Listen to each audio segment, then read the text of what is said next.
and welcome to our webinar series. So every Wednesday at 12 p.m. we have our webinar series. Today we are focusing on business survival post-COVID 2019. So we have joining us today, I'll introduce Mr. Faria. So Mr. Faria, he is currently the CEO of the Chamber of Commerce, and he has a lot of experience in companies and industries, both locally and regionally. Just to give you some examples of companies he's been in senior roles, actually, would be Carib Brewery, Guardian Media Limited, Angostura. He has a lot of passion for brand equity and has built a lot of new brands and even reinvigorated old brands through focusing on consumer insights. And he has a wealth of experience and knowledge to offer to us. Joining him today is Mr. Navneet Boodhai, who is the owner of Bungalow Restaurant and Lounge in Sinclair. He's also a lecturer in entrepreneurship at UE and is part of the effort currently at the university to basically put the teachings and assessments online. And he also works with the chamber in their current move to grow and scale up small business developments. We also have with us the general manager of YBTT, who will be basically moderating us today, Mr. Shedron Collins. So I'll turn you over to him. Shedron? Moderating is a strong word, so I'm just here to be part of the conversation like the crowd, right? So I know when we started this whole conversation about planning for business beyond COVID, the first thing that came up to us was trying to figure out how do you determine what is an a small and micro enterprise, right? And what is their dynamics? I want to hear your takes on it. Navneet, you want to go first? Yeah, doesn't matter. Yeah. So, well, the thing is that there are different, I would say, a lot of different definitions for small and micro. If you look at a developed country versus Trinidad and Tobago, a small and micro company will be, I think, a lot different in context. When we look at it in Trinidad, we have to look at, a lot of different things. Are they in the tax system? Are they hiring how many number of workers? Are they working from home? Is this a roadside vendor that we are talking about? And it's quite different. When you look at the US economy, micro businesses are part of their tax network. Very different in our context here, where we have a lot of businesses that are considered micro, but they are what we consider informal sectors of the economy. They're not contributing to tax, the persons that they employ, they may not be paying NIS, etc. When you look at smaller businesses, and this is where I consider in terms of the companies that I'm affiliated with, we lie a lot in the small business sector, where we employ maybe 10, 15, 20, 40 workers. We do contribute to tax, not in a significant way. I think for the last few years, there have been really a lot of challenges in terms of where the economy was at, where the confidence in consumer spending. And we have been going through those periods of transition and trying to innovate ourselves and look at ways of how we can grow. So small micro businesses, there are many. I honestly don't have I've been trying to get data on how many of those businesses actually are in Trinidad and Tobago. But I guess Gabriel might have a little spin on it in terms of his perspective on the chamber as well. So if I could jump in, I think what I have found, we use the term, and it sounds good, we're going to support the MSME sector. The challenge, unfortunately, is that the people it's a nice term, but the people don't understand it. We, right, are not a homogeneous group. We are not made up. You can't go out there and say, let's help the MSME sector. We have to make ourselves more visible by probably breaking ourselves down into the right sectors and understanding that we have service providers, technology businesses, small manufacturers, small distributors. Break that down, because all our needs are different.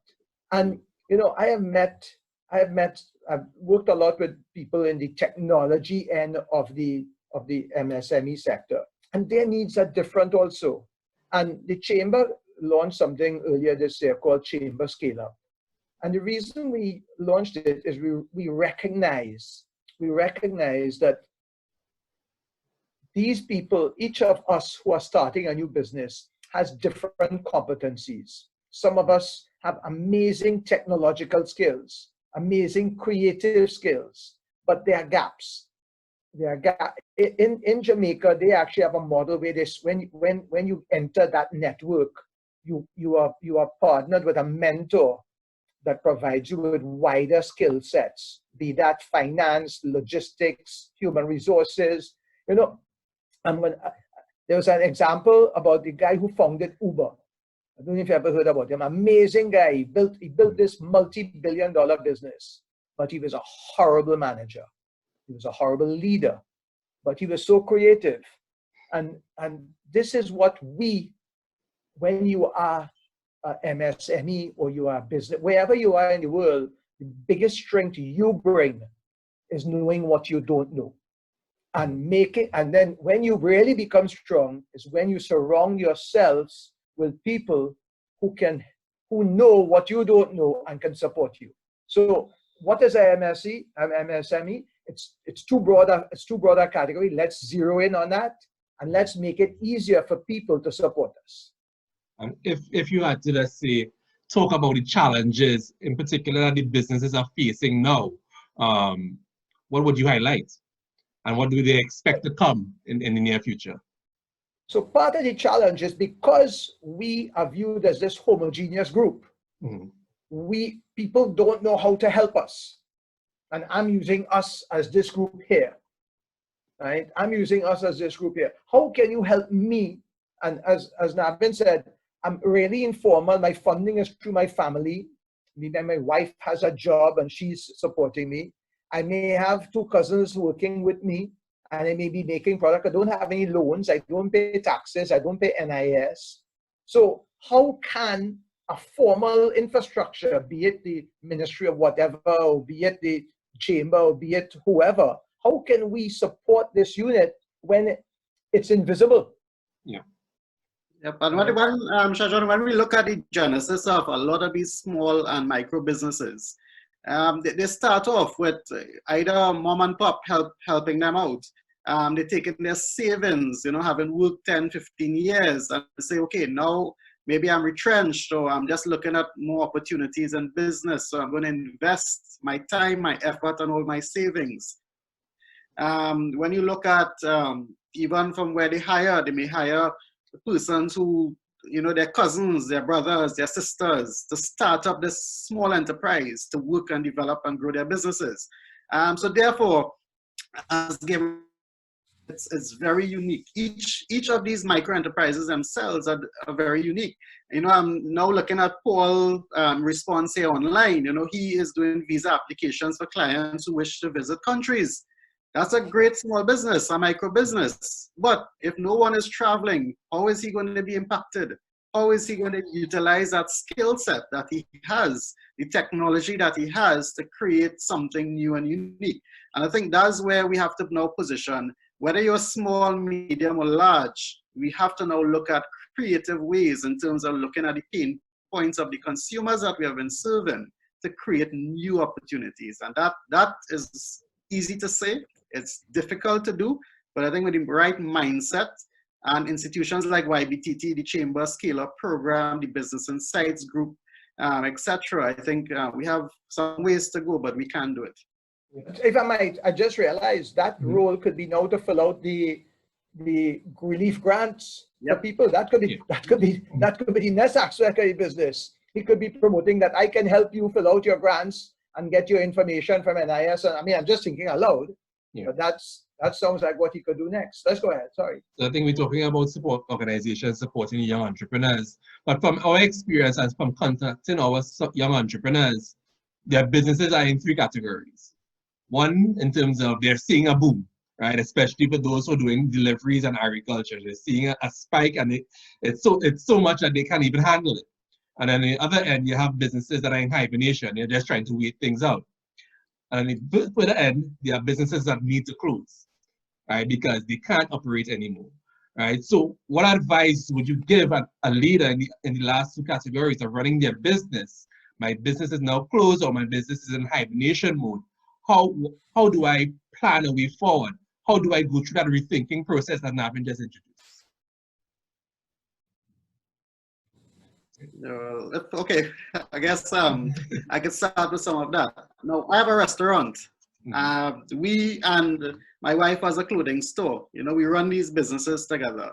And both of those businesses were actually impacted, I think, from the first day that this thing was, you know, announced, right, as a pandemic at the global level. And then when we got the first case at the local level, people have not been spending in those sectors. And honestly, as we head into a possible restart of the economy, we do not expect those sectors to be in heading back to any sense of normalcy. So we have to start to rethink about, you know, cutting expenditure. You have to look at what are you going to do next in terms of employment? Are you going to bring out all staff, etc.? So I think there are a number of things that we have to do in terms of small and micro businesses. But I think the number one thing is we have to be creative. It is not business as usual. We have to continue to make changes in our businesses, regardless if it's a restaurant or not. For example, in my restaurant right now, we are rethinking our menus, right? We are looking at more local produce rather than having to purchase more expensive foreign produce and have the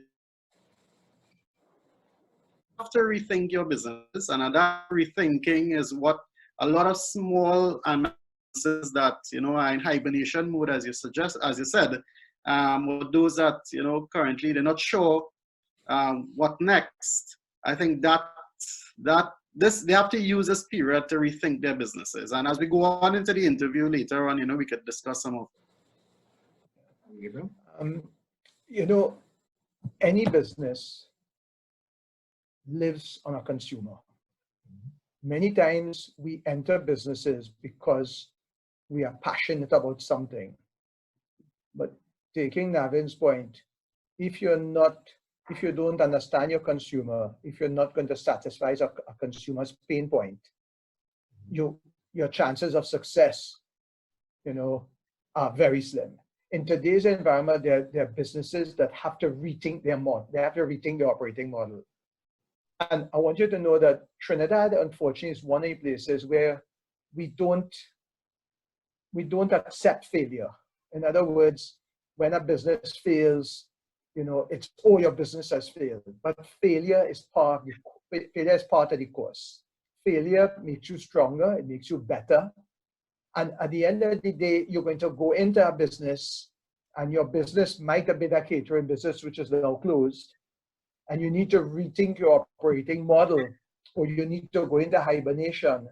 But what you have to really do today, the consumer in the future is not going to be the consumer that you served at 6 months ago. So the most important thing anybody sitting in this group needs to understand is understand a consumer's pain point and identify how you can satisfy that better, more efficiently, and more cost effectively than anybody else.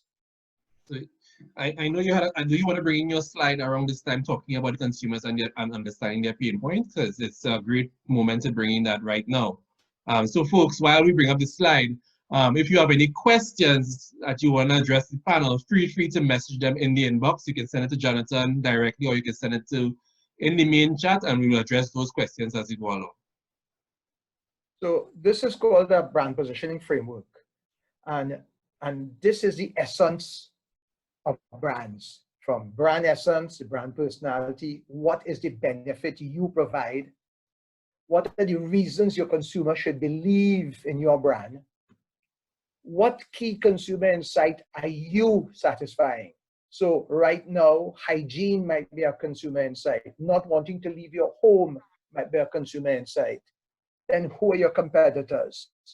What are the unique propositions you offer? Each of these boxes have a whole set of work around them that each person who wants to start a business needs to consider. And I'm just going to go through it. This is brand positioning. What does your brand stand for? Who is your consumer? What is the key benefit? Why should they believe you? Right? Why do they need this benefit? Why should they believe your brand could deliver this benefit? So these are the kinds of questions that we as entrepreneurs need to be thinking about. And I guarantee you that if you start to look at your business and understand and do this, you will start to understand how to, these are some big brands and what they own, what are their brand benefits. Ask yourself, what are the 3 key words that support your brand proposition, right? What is the key statement? So this is Johnnie Walker. This is remember, brand benefits are not physical elements, they're emotional elements. Yeah. Right. So that's just some thoughts. I mean, there's a lot going on with Axe, and you've seen what Axe is. Axe transitions young people who want to feel adults, and Axe bolsters masculinity. How does it do that? By that type of messaging. And this is the backbone for any business who needs to think before you even start to develop your product. Identify what that consumer insight is, identify what your key benefit is, and what's the consumer's reason to believe. Sorry. So that's just a little thought about branding. Now, I don't know if you have any inputs. Yeah, no, I was going to say, you see, as micro business, small business, the brand that Gabe is talking about there is your personal brand, your personal imaging. I'm seeing a lot of people right now using and trying to sell products off their personal pages, that they're putting up, their boyfriend or girlfriend pictures, or, things that are personal, or things that are combative against other views. Treat your business as something that you pray to. This is what is going to bring your income. Create your brand. Your brand is yourself as a micro business more so. Even as a small business, you have to look at how you position that brand outside there. I think another key thing to look at is your value proposition. That you have to look at, and most small micro businesses don't really give too much thought into their value proposition. It's really, what's your unique selling point? There are different phones on the market, but each phone has a unique selling point, a value proposition. So they have to rethink in terms of their business plans, and I say not they, but us. We have to rethink what's our unique selling point, so that we will better position that brand. And I think the last spoke about finding those pain points. I think that the discussion now has to be, as a small business, you rethink. I just saw one of the guys here, Jamal, talking about, is it a good time to get a loan? Yeah. Jamal, first thing I'll want to find out from you, ask you, and the same thing I am asking myself, is that, do I have a customer? First thing, if I have a customer willing to pay for that, the next thing is, I have a customer, what are their pains? What are their pain points? What are their challenges right now? Is it food? Is it printing forms? Is it filling out forms?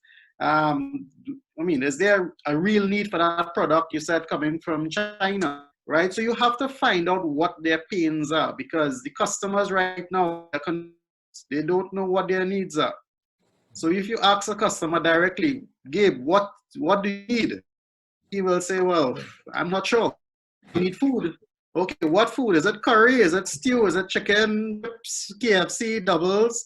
We are very confused right now as a consumer society. So you have to ask yourself, as a small business and a micro business, who do I have customers, right? What are their pain points? And then how do I solve those pains?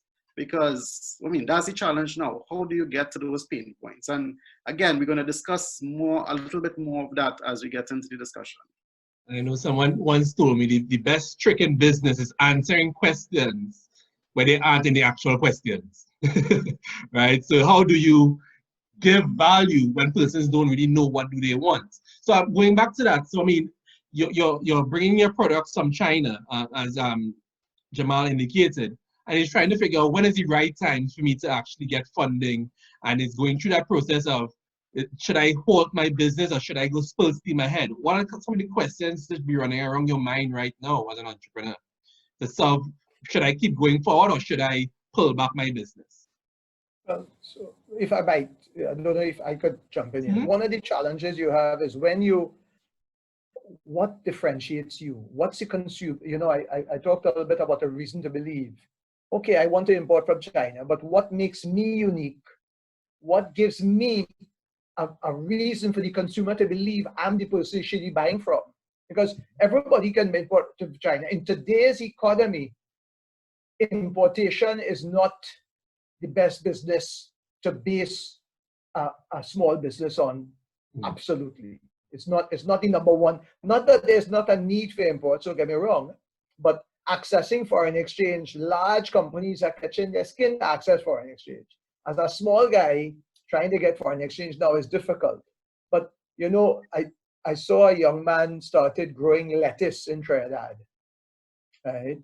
And he has developed the brand so well, and he's now selling his local lettuce at the price of imported lettuce because of the way he packages it and the way he positions the brand. So it's not about what you want to do. If you are not going to satisfy a consumer need better than your competitor, you don't have a business.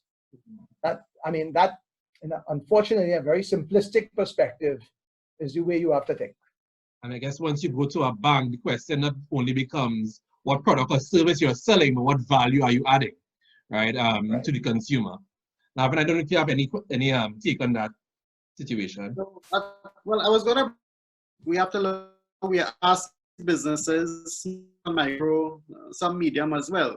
Well, actually all businesses to innovate or to start to rethink in terms of what they do. Look at the customers and look at what the pain profile of the customers are.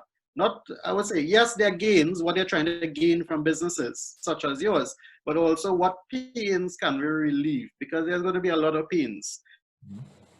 Yeah. They're going to look at your product positioning, they're going to look at etc. So you now have to respond to that market that is going to look at what's the best. So while we look at and having businesses think like that, we now have to look at the other side. How can we support these businesses? I'm not hearing that. I'm sorry. I think Navin is probably just having a little bit of internet connection. So coming in and Navin, you're out. breaking up a little bit. But, you know, taking Navin's point, people talk about post-COVID. Mm-hmm. I don't know what post-COVID is. Yeah. In other words, when is post-COVID? Because in my mind today, if I had the inclination to go into that business, PPE, I mean, because I was just, we're talking about reopening. I will tell you now, in being in the Chamber of Commerce, we're talking about how we reopen business. And the biggest fear is how, as a consumer, do I keep myself safe? The biggest fear as a business person is how do I keep my employees safe? So, these little face shields, I mean, it's amazing. I saw somebody starting to advertise face shields. You saw how many people started to do masks. I mean, we had no masks, now we have masks for soap. right? So we need understanding your consumer need is the success to any business. And I guarantee you that we are not going back to our old normal, possibly before 2022.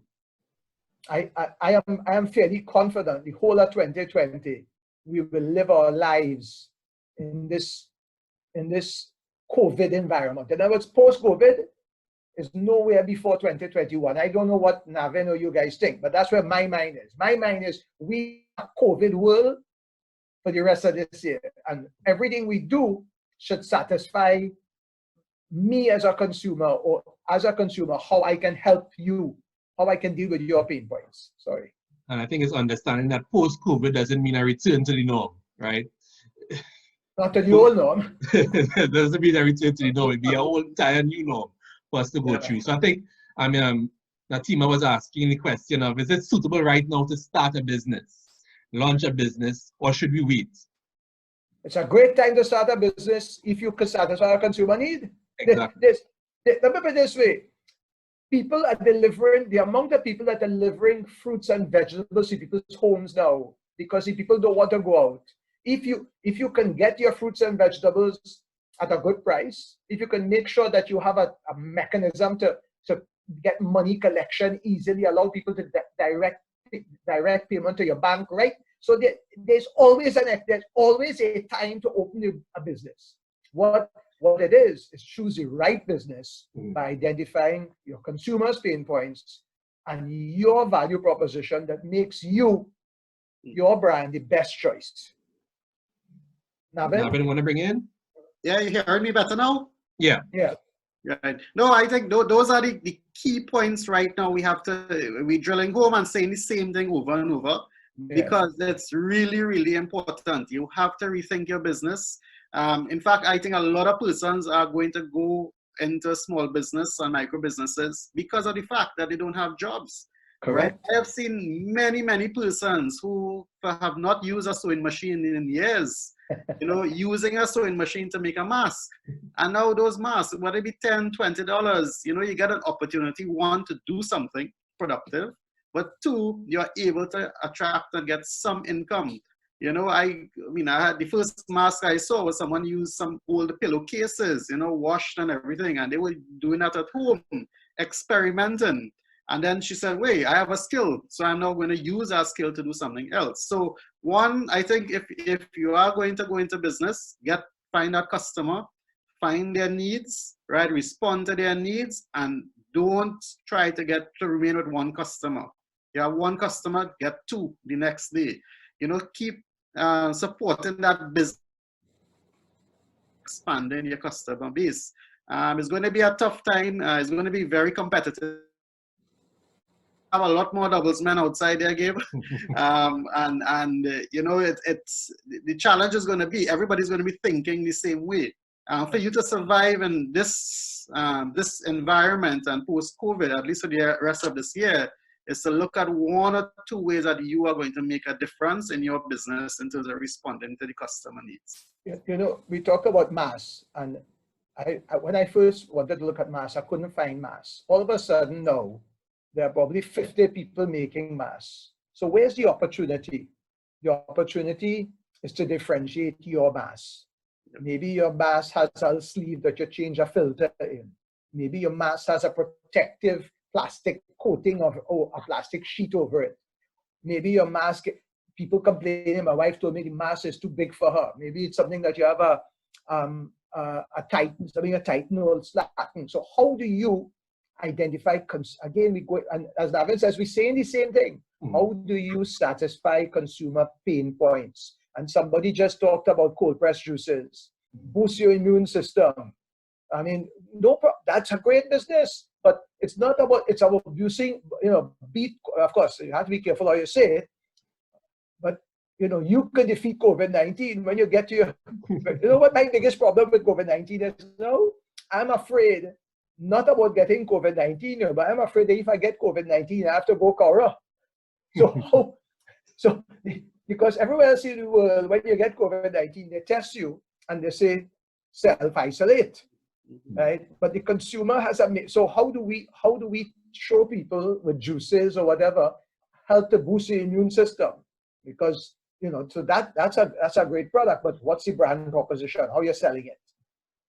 Great. So persons would have addressed that there are a lot of new businesses being created, and I want persons to understand you don't just have to think about the consumer being the person on the street, because with all these new businesses being created, there's also businesses that need to go up and down the value chain in terms of business-to-business services as well.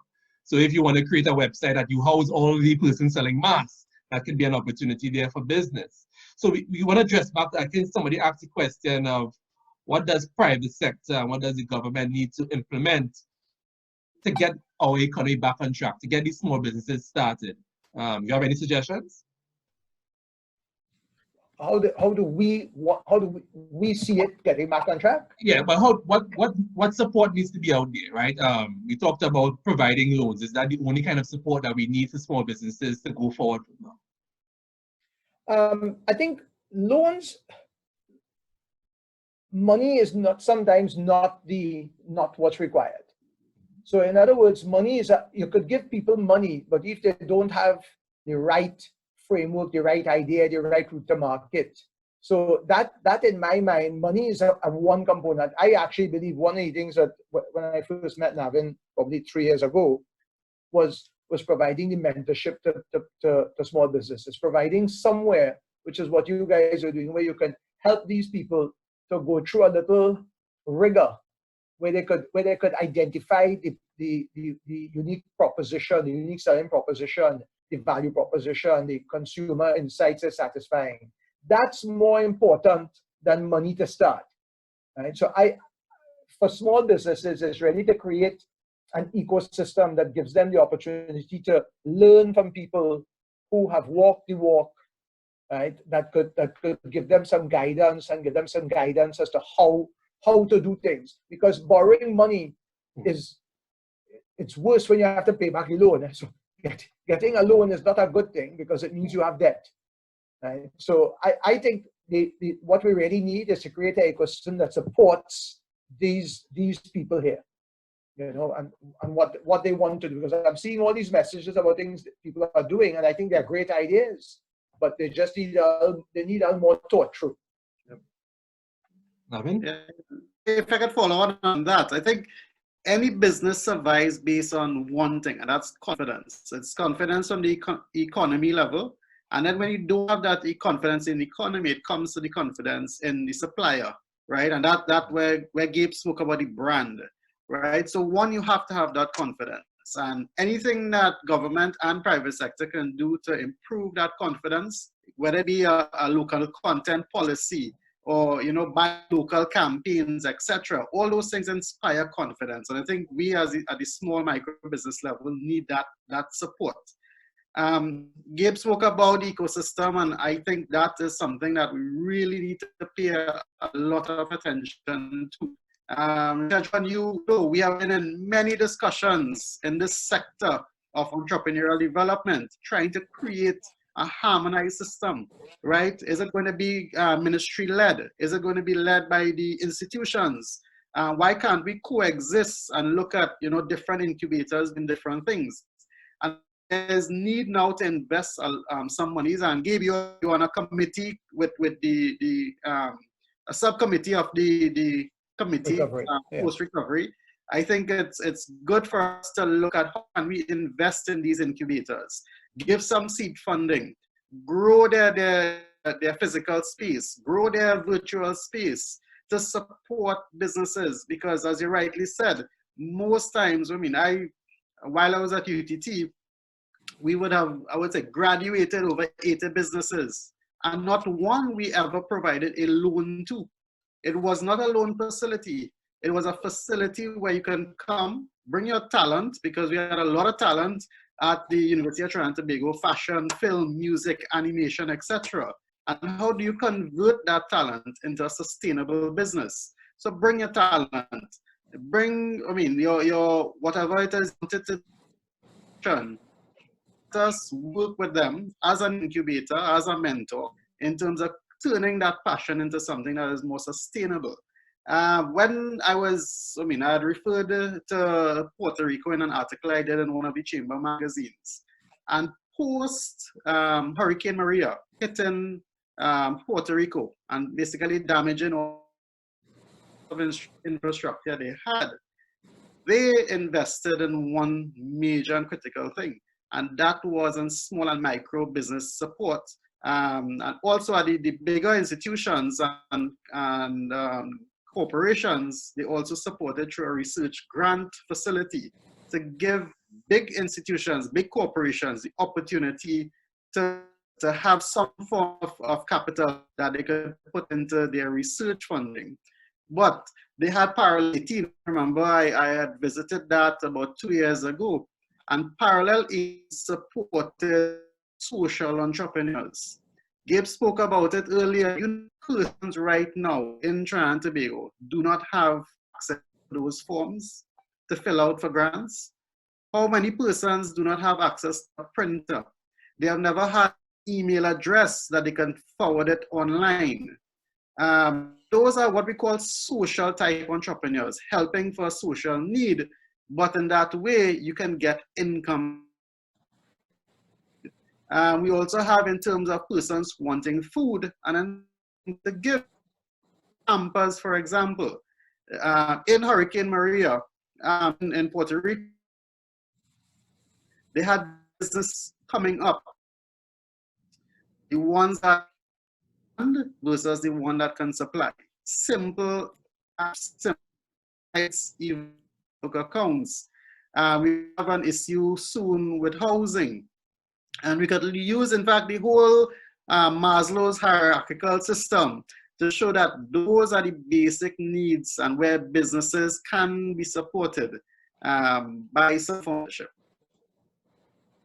Right. So, I mean, we talked about building that ecosystem, and not only from the entrepreneurs and from an association by themselves, but we need to say the chambers, the support organizations like the YBTTs, the NEDCOs, even the ministry organizations need to kind of collaborate more to make it a more cohesive, supported environment in that aspect. Now, we talk about a lot about product-based businesses and how they can get off the ground. Now, we have an entertainment industry that is currently on basic hibernation, right? Unless you're making YouTube videos, but is that generating income? So for now, what suggestions would you have for someone running an entertainment business within the entertainment industry for now? I must admit, I don't have an answer for that one. I've seen what entertainers are doing, but what they're doing is more social. Again, they're not doing it. They're doing it to keep their brand relevant to their consumers. Yeah. So it's interesting because even when you look at productions that people are doing internationally, they, in the old days when you launch a movie, you had a gala. Now they're launching straight to DVD or straight to online, as the case may be. Because so the entertainment right now, I don't know if there's an opportunity for those brands to make money. There's an opportunity to build a relationship with your consumer. That's how I don't know, Navin, you might have a better thought about that one. Well, the thing is, it's something that we have been given a lot of thought to, because I mean, the restaurant, and while I say yes, it's a restaurant, I have an event space, and you have to keep rethinking what you do or what are the markets that are going to have some need. When we look at how many weddings were put off the last 3 months, right? And what type of weddings? People still want a grand wedding, and a grand wedding does not mean 100 or 200 people. It could be 5. So therefore, you have to rethink as an event manager, how do you do that? We have to look at maybe new types of launches for the carnival season. You could have product launches that are online. You are part of this, maybe at a significantly reduced cost, but you are now part of a band launch online. It would be great for someone to do that and test it out. Maybe we could have a Dean Atkin or someone, give you some more ideas in terms of what they can do. Not doing it, I don't think it's a solution. How we do it, I think that is what we have to be creative in terms of the entertainment industry. I think what you need as well is a lot of the creative industry persons who are in the belly of the beast in that sense, to kind of come together and think creatively, right, rethink about their business and their business model. How could we change this up, and how we could build something that's really long lasting in that aspect. Now, when we get to, I see someone asking here in terms of you've had your customer base, your business is in hibernation now. What happens if you need to go back after, the post-COVID, and you need to now build back your customer base? Any advice on that? Well, understand that your previous customer, the wants and needs of that customer may change post-COVID. Yeah. So the proposition that we had, we talk about restaurants, so people having somewhere to go to eat. Let's take Navin's place. He has to rethink not just the food he serves, but the way he serves. the space between, are you going to go in a restaurant, like, you know, you see some restaurants where we sit down close together. Are you ready for that? So, and this is not about in 2020, this is about in 2021. So we have to reevaluate every single person's business. This is what they call a black swan. This has never happened in the world that we have lived in. Now, because current businesses we have need to be reconceptualized to meet the consumer, the new needs of that same consumer. And in the old days, having the party and everybody beat up next to each other was a big thing. Now, the big thing might be all of us sitting here looking at each other on a screen. No, and we have the videos and we sit down and we talk. You know, so even our social life is going to change. It's not about just reconnecting with your customer. It's redefining your product to meet your consumers' new needs. Mm-hmm. If you have something that satisfies them pre this environment, is it still applicable post this environment? And how do you tweak it to make it relevant and valuable? I don't know, Nathan, your thoughts? No, I think you have to look at the network strategy. You know, they used to have this thing called I think it was network marketing or some theory behind that. But you have to look at your networks. You know, how many friends have not met in the last 2 to 3 months? How many of them would love to have a small gathering of 5, 10 persons? How do you create that opportunity for that coming together, that physical coming together, yet still maintaining some social distancing and using face masks, etc. So it's about rethinking the entire strategy. Whatever you were doing pre-COVID, you have to look at every single one of those aspects of delivery of a service or delivery of a product, and think about how am I going to do this different and how am I going to do this in a new way. I think key coming back to the network, each person or each customer that you have is a network to other customers. And you have to leverage that relationship that you have created with the individual customers to grow that base. How you do that, there are a lot of different ways in terms of creating those channels of communication among people. You have small WhatsApp groups. You have, I have a doubles guy now who has a group that he has set up to sell and to basically market doubles. And he's actually, Gabe, you would not believe, he's selling now 50 doubles and up. Right? So he wants customers that are willing, and for example, my compound, you know, you want pepperoni. They will now do pepperoni for 10 people, not just one or two. So they are looking now at a wider market with fewer customers. And that is how we need to kind of rethink with some of these businesses. How do you maintain and retain your customer base? Getting, and Gabe said it, building relationships with the few great customers that you have. They are the ones that you're going to rely on in this period going forward. I'm on this committee. I'm sorry to jump in. I'm on this committee, which is a subcommittee of the recovery committee. And we talked about opening businesses. And let's talk about boutiques. Some people here are in boutiques. Opening a boutique being allowed to open. Where is the consumer's mind in terms of spending money on buying shoes and clothes today? What I don't know is that when we tick down the list, what do you buy first? The cold pressed juice to make sure you stay better food.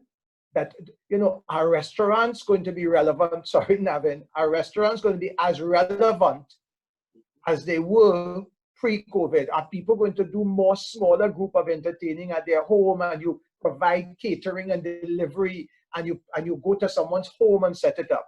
You know, somebody talked about construction. I saw a question there. Yes, construction, and the minister has said we have to get construction back up. But opening tomorrow, let's take anybody that's building homes. Is that where people's minds are? People are going to talk about repairing, and I think construction still has a space. But Every business that you are in today, if you are going into someone's home, the first thing they want to see when you come in is you have a process to take off your shoes, to make sure your hands are clean. There's a certain sanitation and hygiene process if you're going by someone's home. That, you know, I mean, are people going to be doing what they call it, haircuts? Are people going to be doing eyebrow? How does that work? So if somebody were to make not masks, shields, is that a business? So the future for business is understanding those consumer pain points and making sure you address them. And when you communicate a message, make sure you communicate to satisfy those consumer pain points. Don't just say, I'm delivering vegetables. Say, our vegetables are washed. We have a pre-bleach, whatever wash. We put it in sealed bags. The people, and show a picture of the person putting it in the bag with the proper sanitation. That if you have that image and the other say, buy vegetables from me, the consumer says, I don't know, that's safe. If you at least understand your consumer's pain points and you address that, it's not vegetables alone. It's vegetables delivered under sanitation procedures that make you feel safer. It's construction in my house that when the people come, they have a process for how they do their work, how they leave. So it's a whole different method. And that in itself might be a business opportunity, someone to actually create that. Before we had persons creating business continuity plan, now you may need a whole health plan and sanitization plan for your business and persons being consultants in that aspect. Now, we recently had a downturn in terms of the oil industry, and we talked about having that economic confidence, right, for persons wanting to start businesses. Do you think that has shifted persons' minds in thinking now, really and truly, do I even need to purchase clothes, as Gabriel indicated before? But my focus may now be, should I purchase food? Because I'm not sure what my income will be next month. You know, on this committee, they have somebody who have a car dealership. And we were talking about allowing car dealerships to open. And I asked him, I said, you really feel when they open, when they say business open, they really figure somebody going to say, oh shucks, I don't want to buy a car. No, I know I want to service my car. I know I want to make sure that I have hygiene items in my car, that when I come out or I go in. So what I'm saying, the consumer need has changed. I'm not saying you don't need a car, but I'm fairly certain that kind of goes down. And there are businesses that are anti-cyclical. You know, they always said when Trinidad went through a recession, rum and beer sales went up. But rum and beer sales didn't go up in isolation. Scotch sales went down. Right? So the value of what, so it's in our boom, we sold 600,000 cases of Scotch whiskey in Trinidad. In our boom, in the oil boom days, $120 a barrel of oil. When the economy went in the tank in the 80s, 600,000 cases of Scotch became 20,000 cases. I kid you not. Went from 600 to 20. Rum and beer skyrocketed. I believe that in today's environment, because taking Navneet's point, because about the uncertainty, because of people's lack of confidence, people are going to be thinking about health and basic foods and support services, health services, support services, keep me safe, that deal with issues properly for me, have proper sanitation. That's going to be, I believe, the business for 2020. I don't know, Navin, what? No, well, again, the market is going to drive demand. One of the persons who work with us and has another business, he's concerned about rent. And I told him, I said, yes, you have to be concerned about rent. But you have to look at this point in time, rent prices need to go down. And this might be a time for leveling of that as a cost item to your business. And there are going to be a lot more spaces that are becoming available. So don't feel you have to only stay in that space alone. And then you don't need the physical space anymore in some businesses. So you're going to have that, I say, that leveling out of the playing field, right? Demand versus supply. Actual cost of doing business is going to go down as well. That's if you are producing locally. If you are looking at importing, the costs can remain the same or even increase. You know, we have three clothing stores, and right now I'm looking at, okay, do we need 3 or do we need less? Can we survive with 2?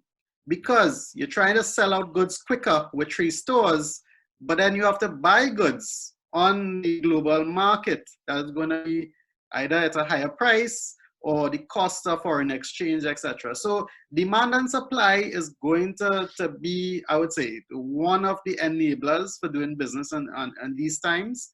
Coming back to it, look, rethink your business model. You have to, there's no other way at this point in time for small businesses, medium-sized businesses, and micro businesses to survive. I saw a note here, if I could, about promoting businesses and talking about social media. In I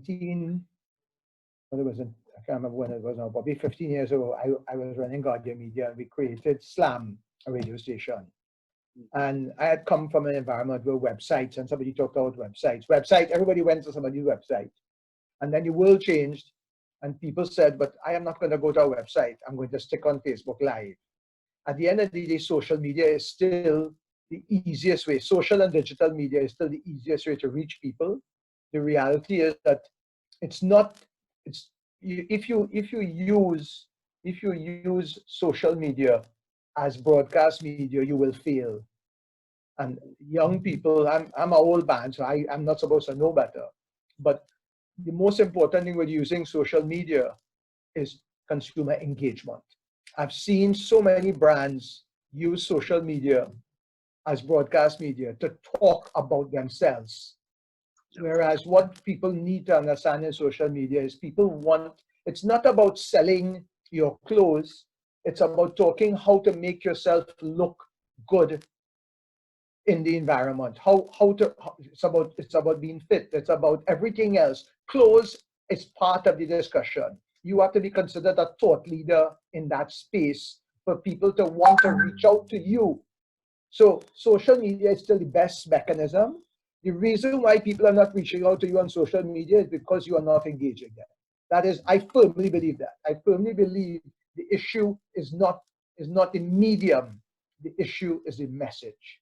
And the message is not you shouting out with a bullhorn saying, I sell in juice. There's a message saying, how do you ensure you are healthy at this time? Tell me some things you think are important for your health. What juices will help you? Do you know which juices have the best antioxidants? Start a discussion, get people talking to you. And that will even help you with your product development. It will really help them understand how to satisfy their needs better. So that I just saw that somebody raised that, and I just want them to understand that don't just jump on the social media and believe, but I hear, but nobody incoming. Nobody incoming unless you helping them. Yep, and I will go on a little bit further to say, social media, there's a strategy that you have to use. It's a consumer psychology that is different social media and versus traditional media. And there are many free courses online now that you can go and do. And one-day courses, 3-hour courses that you can do how to leverage social media in your business. One of the failings, I would say, a lot of persons on social media, they use their personal pages to drive business. Business and personal life has to be separate. And that's one advice I would say to a lot of these micro businesses. Try to create 2 platforms, one where you can survive and create your own personal brand and imaging, but also create one for your business. Because you're not going to be there for the rest of your life. You're going to start today as a micro business to get to small, medium, and grow beyond. And in fact, when we started, my first discussion with Gabriel was to utilize the Chamber of Commerce, which was seen as, as a entity supporting big businesses. To now look at, and this happened, I would say, under Gabe's leadership, in terms of looking, how do we create the opportunity and the space for those micro and small businesses to be part of the chamber, but not only be there, how do we grow those businesses from micro and small to medium and large? And I think with those kind of efforts and the thinking by our chambers of commerce, they're going to do pretty well. It's not easy. Gabriel's job is not easy, trying to look at the masses and the small businesses and at the same time protect the interests of his large corporations. But it's a balancing act. And I think that is something that has been great. Local chambers of commerce. Certainly we need more of that, and we need more of the corporations also now looking at not hiring cleaners, but hiring small cleaning companies. So that's how we're going to create the ecosystem for more businesses to be sustainable. I think the important message there, especially when we relate to social media and creating that brand presence, the time to act is now, right? Especially during COVID-19, and we have this physical distancing being implemented. Your person's first impression of your business is going to be what they see on social media. So what are you talking about? Are you directing questions? Are you adding value in terms of what I want, as opposed to you trying to sell something to me? Right. Right. So I think that's the message that we have to come across. So I know we're coming close to that 1 o'clock time. All right. So I want to know in the last minute thoughts, especially suggestions for businesses either starting up or persons who have existing businesses right now. What can they do? There is a future. Business, more and more, we need people that are sitting here with these ideas that are going to create the businesses of tomorrow. You know, we have an awards every year, and we see these small businesses that have amazing ideas, from something like washing cars to making product. I mean, when you think of what WePay has done, and what you think of people like My Term Finance and how they have built businesses that are scalable. I'm a technology fan, so I find technology is the most scalable type of business because you are not locked into a rock called Trinidad, right? But I want everyone to know that there is significant opportunity, and many times what you need to do is not listen to yourself, but to be challenged to be better than you thought you could be. So you could say, I am going to do this, but bounce it off someone, get a mentor, get somebody to have a discussion with you that will take your raw idea and make it better. Don't own something so much that you're not willing to take advice. The chamber, as Navin has said, we have actually created a membership rate called it's $50, I think, Navin, I told you, for members, and they get access to our health plans. We are trying to do stuff such as mentorship. We are trying to create an angel investment framework, right? And that's what this Chamber Scale Up is about, where people can not just provide money, but provide mentorship. This is not the time, forget oil. Forget oil. You are now more important. The less important oil is, the more important you are. And we are going to create a new economy. Understand your consumer, and you will succeed. Right. And if I can just continue on that vein, we need small businesses, micro businesses to rethink in terms of what they do. Certainly the YBTT, even myself, you can come to. Home. Been in the education sector. I give of my time as much as I can to persons who need advice. So we are here. There's support systems. What I think, Gabe, what you need to take is to create and strengthen those support systems for micro and small businesses at the committee level. Certainly what we want government to do is to give support to the existing incubators and create new incubator spaces, accelerator spaces, spaces where people, there are lots of small manufacturing that can happen. So therefore we need maybe government investing in 3D printing and it'll and own idea into practice. You was going to say? No, you're just breaking up a bit. So, yeah. Oh, okay, yeah. So and honestly, at least for the small business moratorium taxes, in terms of rent relief and stuff for businesses to continue to survive and remain as employers, that is going to be key. I think also in terms of the government had in 2018 proposed a new business development grant program. I think it was $50 million to support 500 new initiatives. I think there's no need to redo it. Bring it back, make it bigger, make it stronger. And again, I think once the ecosystems are built, the private sector, the small micro enterprises, they will survive. I think the opportunity here is for not just the organizations to come together and build an ecosystem, but even from an entrepreneur's standpoint, we need to kind of put our heads together and try to figure out what are the new ideas that we can create. Probably my business by itself can't work. Probably three of us need to come together and create a business model that works from there. Gabriel, I saw somebody just asked about the Chamber's mentorship program. So I don't know if you could So what we actually launched in March was something called Chamber Scale Up.